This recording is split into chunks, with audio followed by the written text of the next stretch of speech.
Chicken ना माछ finally आज कौन रोषेई तो चलंतु आगे को जानिबा। Hello friends, good morning, myself Mona, welcome my new mini blog. सकाळ उठी देखे तो मु उठिबा पूर्वरु सूर्य देवता नै उठी सारले। ई फुलर नाम कोन आपन कोन जान देखंतु फ्रेंड्स, केते छोट गछरे काकुडी धरिछि।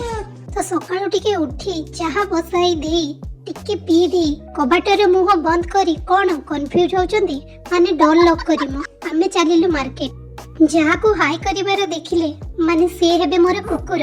कोन सुनिले कुकुर नाइ से मोर इंग्रजी रे हेबे सिसिटर। पूरा पूरी एमितिका। तो मार्केट रे पहुंची सेठो किछि काकुडी बिलाती फूलकोबी बाइगण बंधाकोबी नै दुकानी पैसा नै पैसा फेरेइबारु। A few moments later. कौन है ये लोग? कहाँ से आते हैं? परिबा दुकान बाहरी आमे जाइथिलु ठाकुरंक पई किछि जिनिस आनिबार थिला। जिनिस नै आसे चिकन आ माछ दुकान रे आमे पहुंची।